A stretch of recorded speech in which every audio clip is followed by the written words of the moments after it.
Decades ago, the NBA was an almost blank league due to racial prejudice and society. But after black men joined the league, it virtually took over the game and became the most completely black league. Today, the league participates in many social initiatives, defends equality, celebrates Martin Luther King Jr. Day, and Black History Month. And they also seek to build a better society free of racism and discrimination. There is no doubt about black athletics, and there are many jokes that whites can't shoot, jump, or dive, but it's completely off mark because there have been many good white archers throughout history. Now, look at 10 of them, 10 of the best white players in NBA history.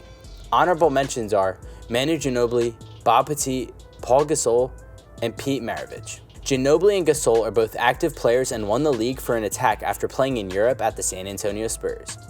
When it comes to Pistol Pete, I know how fierce and unstoppable he was as a goal scorer.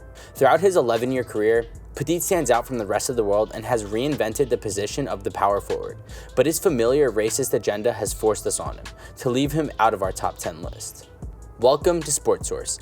The channel has all the information about everything you're ever going to need about the NBA and the NFL, and in today's video we're going to be talking about the top 7 greatest white players in NBA history.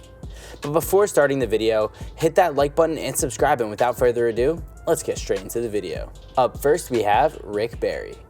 Barry was one of the best of his time, and he was one of the wildest and most versatile goal scorers of the late 60s and early 70s. He won the Rookie of the Year, leading the NBA and ABA's top scorers in 2 different seasons, and he led the league with 9 different seasons of free throws. He also made 8 All-Star appearances, won the All-Star MVP, and was the main influence on the basketball and anime show called Slam Dunk. Throughout his career, he was able to set an impressive average of 24.8 points, 6.7 rebounds, and 4.9 assists per game. In the number 6 spot, we have John Havlicek.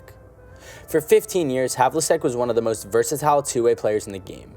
The guard/striker was able to play lockdown defense on the side of the court and bet more than 20 points each night on the other side.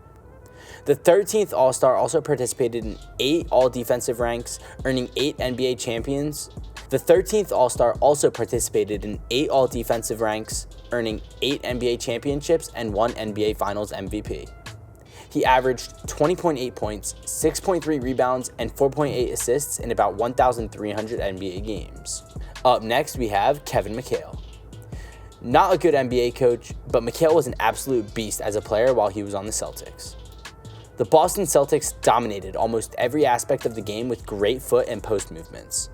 In just 12 years as a pro, he won 3 NBA titles and reached 7 All-Star games. He also competed in 6 all-defensives, thanks to an average lifespan of 17.9 points, 7.3 rebounds, 1.4 blocks, and 2 Sixth Man of the Year awards. I got an assist for each game. Up next, we have Jerry West. West was the ultimate two-way player with outstanding scoring and rebounding skills. And in the era of the new three-point line, he was able to score from almost anywhere on the floor. The logo was an important part of the Lakers' history and was arguably the best shooting guard in the purple and gold before Kobe Bryant. In 13 seasons, he averaged 27 points, 5.8 rebounds, and 6.7 assists while being the only player to lead the Lakers to the championship and win the Finals MVP despite being on the losing side. Up next, we have John Stockton.